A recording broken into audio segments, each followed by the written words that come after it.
that people are afraid to die, according to Angela Morrow of How to Cope. But what if the fear went away? What if, instead of being afraid of an ultimate truth, we learned to push past our fears?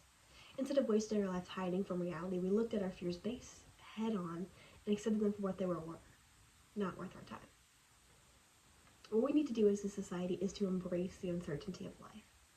On average, we spend 28 years sleeping, 11 years working, 9 years on some form of technology, 6 years of doing chores, 4 years learning, 2 years shopping, 1.5 years of child care, and 1 year commuting.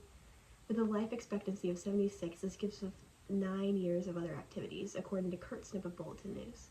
If we only have 9 years to make the most of the amazing life that we've been given, then we need to stop wasting our time and just go at it.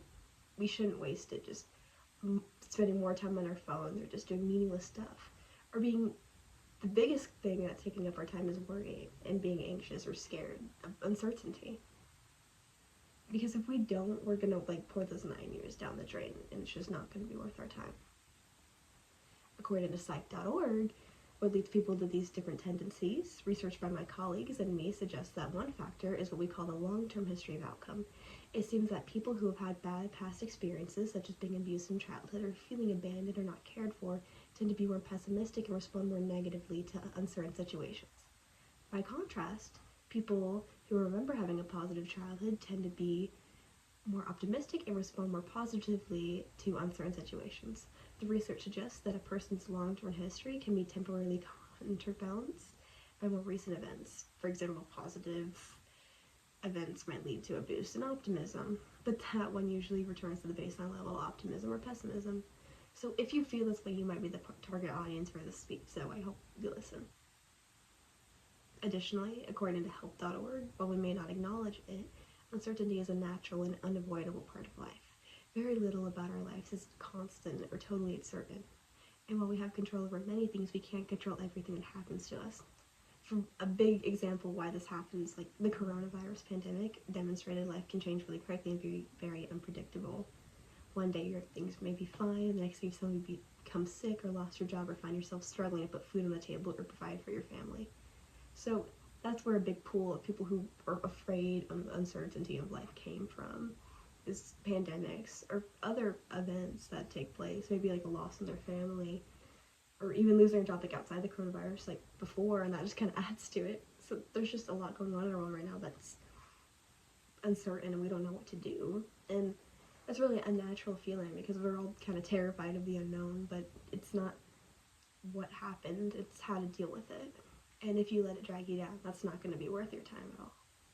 So for our solution, it's kind of simple. Just embrace it. I know that's kind of easier said than done with a lot of these situations, but it's better to go in that with a positive mindset than a bad one. So if that's too out in the open, here's some more concrete examples from Jenna Stevens at health.org. So what she lists are to focus on controlling those things that are under your control. It kind of gives you a sense that everything is okay, you've got this, Challenge yourself, challenge your need for certainty, ask yourself questions about it, kind of delve into what you think you want to be certain about, if that makes sense. Learn to better tolerate and embrace the inevitable uncertainty of life. So yeah, literally say what you want, but tolerating it, that can be hard because it's almost like you have to build up a stamina to how you feel all the time. And that can get hard if what we're asking you to tolerate is uncertainty, because that's kind of just asking you to have uncertainty in your life. But there can be easier examples of that. Go out and do stuff, take risks, but not safe risks. And then reduce your anxiety and stress levels. Another thing easier said than done, but there's lots of helps with that. Medication, speaking to a therapist, getting better sleep, meditating, reading. There's so many different ways you can do this. But what this speech kind of reflects in my mind is the philosophical idea of absurdism, which is saying there's a lack of meaning and accepting it, going head on to it. This is all according to Albert Camus. There's so many benefits to preaching this lifestyle, in my opinion. You gain a sense of freedom and you can be present in the moment. Maybe at a social gathering, you've been really anxious about your job or where your next meal is coming from. And while those are all important things, those can kind of weigh you down. And you want to remember the good times, not what you're thinking about being anxious about.